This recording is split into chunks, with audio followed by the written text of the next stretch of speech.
Choosing which line to use and for what pound strength and what application, it all starts with understanding the different lines that are available to you. The three main line choices out there right now are braided line, monofilament, and fluorocarbon. So let's start with braid. Braid, it's got synthetic fibers. It's woven very tightly, hence the name braid. And they come in a variety of pound tests, all the way from 5 pound up to 65 pound testing, even higher, but for bass fishing, those are the ranges that you're going to find and need. So you have a whole bunch of choices, plus they come in a variety of different colors for different water clarities. It's very strong, very durable. You can use this in the thickest of cover. You can use it in areas where you're going to be pulling it through a lot of different objects, and the braid's going to hold up pretty strong. It's also very sensitive. Sensitive meaning that it transmits every movement, every little tick and nuance, any change that happens in your bait all the way up that line very well. Telegraphs it all the way up to your hands. So this works really well for slow moving baits like jigs and worms, where even when you have slack line in there, you can still transmits vibration and you can feel those subtle bites and pickups. It also doesn't have any stretch to it, which is great for those strong hook sets that you need to wrenching fish out of the cover. I mean, braid is really good for flipping and pitching. I mean, if you read between the lines, I love it for flipping and pitching for all these reasons. It cuts through all that vegetation, whereas other line might get wrapped up in it. It does a very good job. Braid is also easy to cast. It just is easier to cast super light lures using braid, so a lot of guys do that. However, braid does have its downfall. Like I said earlier, it has no stretch. That can be a bonus, but also if you're using it, say for example, for crankbaits, braid, because it's unforgiving, it puts all the pressure on those little hooks, and it makes it easier to rip the hook out of a fish's mouth and lose them. So braid might not be the right choice for that situation. Braid also absorbs water.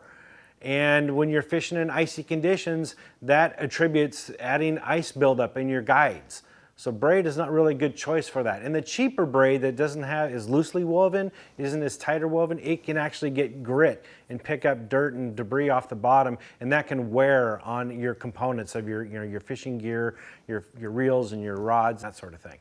Braid also, it's very visible. It's opaque. It doesn't matter what diameter you're using, you can see it. And that becomes a problem, especially in clear water situations with slow moving lures like finesse applications. Braid is very visible, and that can be a detriment for the fish. They may be able to see it, and that may cause them to be wary of what you're offering. They might not bite. So that's important to understand. Braid also can be expensive. It's not a cheap line. Even though it's durable, it can last you multiple seasons, so you have to kind of weigh that out. It's kind of 6 of one, half dozen other. You pay a lot more up front, but you can get it to last a couple seasons. And also, what braid does sometimes is at the end of the line, it starts to lose its coloring. It starts to fade and becomes almost white, which looks like a rope underwater. Well, you can use a felt tip pen and color it back in. That works really well. But one of the things about braid is you can also, it doesn't have a lot of memory to it. So when it starts to get faded on that end, you can reverse it. You can spool it off one reel onto another, reverse wind it, and now you've got the newer line or unused line that was buried at the bottom of the spool. Now it's in the front, and you can continue to use that. That's how you can stretch your dollar a little bit, make it last a bit longer. You can take care of that fading issue as well. But just understand, braid has those unique characteristics, so it takes a little bit of work to get the most out of it. Next is monofilament. A monofilament line has been around for decades, and in fact, it used to be like the only game around, really, as far as bass fishing is concerned. I used monofilament as a kid and all the way up through my young adult years. It was always available, and it worked. Monofilament has a bit of stretch to it, which is good when you're using crankbaits and other lures with small hooks, top waters, things like that. It has that forgiving quality to it. It gives a bit when the fish lunges, and it helps keep them pinned. That's great. Monofilament also floats. So that's really good for topwater baits. It's exceptional. That's what most anglers today, when they reach for monofilament, they use it for topwater because it stays on the surface and helps that topwater perform the way it's supposed to. So that's a plus. Monofilament also is the cheapest of all of the, as far as cost is concerned, of all the lines out there. It's the least expensive. So your dollar will go a lot farther with monofilament line than buying other types of line. So if you're on a budget, monofilament can be your choice. It comes in a variety of different pound tests and different colors. So it's really a universal line that can be used for a variety of applications. The downside of monofilament is, well, one of it is stretch. I mean, with the good comes the bad, and stretch sometimes makes it hard to get a good hook set, particularly with a thick gauged hook like a jig or a flipping hook when you're using for plastics, flipping hook. And this is when that cross their eyes, hit them really hard hook set came into play, is because of monofilament's stretch characteristics. That's when us anglers learn how to just wham and hit them really hard. You don't need to do that with, say, braid, because braid is unforgiving. So every little bit of strength that you apply to that hook set is gonna transmit all the way to the other end of the line. With monofilament, you've got that stretch, so you've got to hit it really hard. So keep that in mind. Monofilament also is the least as far as durability is concerned. It gets frayed a lot easier than the other lines, and it gets nicked a lot easier. So you have to be checking your line constantly and retying constantly. I remember doing that all the time when I had monofilament. It was just a normal practice. It's not a major inconvenience as long as you're aware of it and you check your line frequently. Matter of fact, even today, the other lines that I'm using, I still check it today just as habit from my monofilament days. It's always a good practice to check your line no matter what kind of line you're using, but monofilament especially. One other thing with monofilament is memory. It is some of the worst memory than all the other lines combined. What I mean by that is, say you have it on a spinning outfit and you throw it out there. If you're using, say, a higher poundage monofilament, it gets worse and worse, like 10 pound and up. You throw it out there and it's slack, you see these coils on the water. The line coils, that's memory, right? It tends to get to it forms to the spool and retains that form even when you cast it out there. It can cause casting, shortens distance because the line's slapping against your guides, and that can be a problem. So line memory becomes an issue with monofilament. The next type is fluorocarbon. Fluorocarbon line is like the best of both worlds, best of braid and monofilament. It's very durable, it's very sensitive, and it's nearly invisible in the water. There's only one color that it comes in, that's clear, and that's the reason why, is because its refracting characteristics makes it nearly invisible in the water. This makes it an excellent choice for finesse tactics and slow-moving baits where line-shy bass could be an issue. They can't really see the line very well when you're using fluorocarbon. Fluorocarbon also has a little bit of stretch to it, so that's great for using crankbaits and other treble hook baits, or finesse applications when you're using thin, small, light wire hooks. That little bit of give in it, it's not super stretchy, but it's got a little bit of stretch to it, and that enables you to keep that fish pinned on those small hooks. They don't rip free you when the fish lunges, or when you're pulling back on them, you don't lose that fish. So it has a lot of great characteristics. The other thing is its durability. It's really abrasion resistant. In fact, it's actually more abrasion resistant in rocks than braid. A lot of folks think braid is the universal line to use, but honestly, fluorocarbon is a universal line. I use that for more applications than anything else. Above all else, braid and fluorocarbon in my tackle box have its specialty uses, and I use them for those purposes, but fluorocarbon is like the jack of all trades for me. It's replaced monofilament and braid in my tackle box for pretty much the universal line. And that's because you can use it in all kinds of cover, in all kinds of applications. Even in flipping and pitching, you can use fluorocarbon. There's some downsides to it though. One of which is that it does absorb water. So it does sink a little bit, and that is good and bad. I mean, if you're using, say for example, a slow falling bait like a Senko style bait, or you're using finesse tactics, you want that fluorocarbon to go with that bait or stay with it and not lift it up or change the way it acts underwater. Fluorocarbon is really good for that, but because it sinks, it's terrible for floating topwater baits. It actually pulls the bait down under and changes the way it works and makes it less appealing to the bass. So fluorocarbon is not really a good choice for topwater baits. Fluorocarbon is also expensive. This is a key thing, guys. Some people shop by price, and that's where you can go astray here.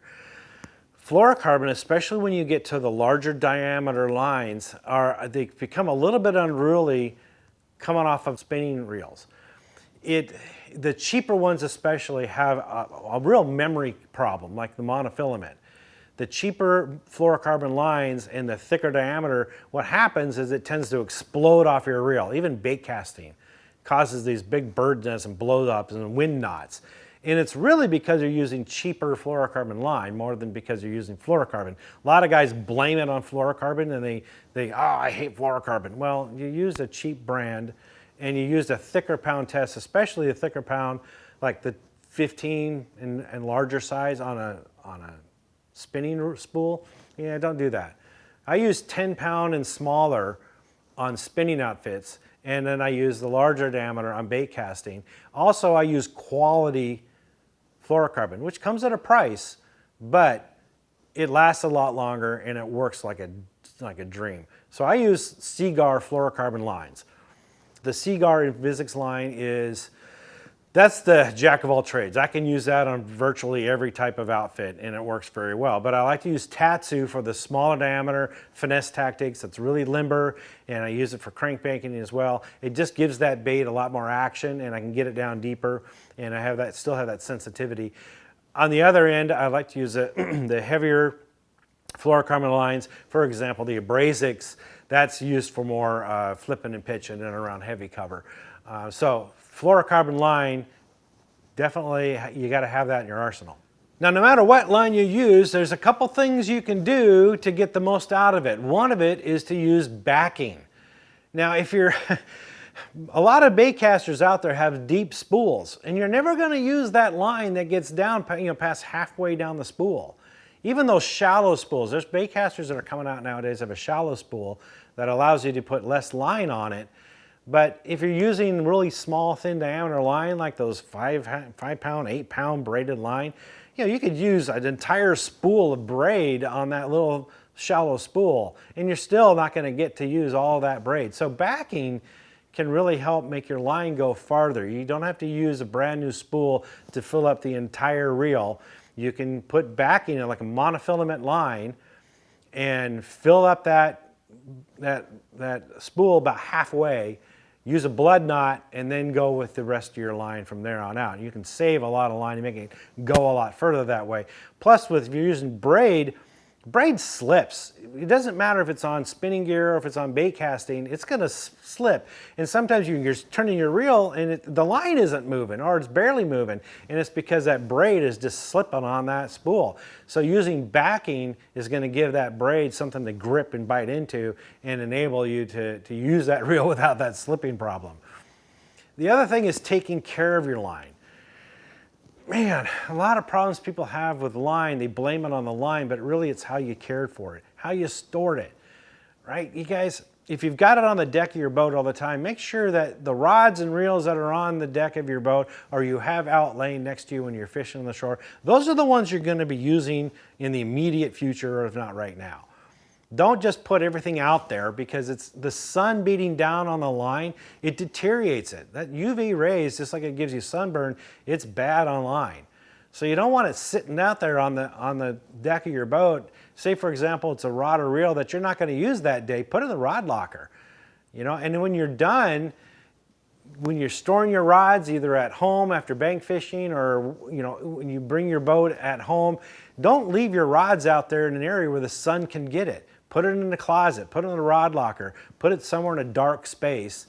That makes that line last a lot longer. Monofilament and braid, fluorocarbon line will deteriorate, become brittle over time, and will even fade because of the sun.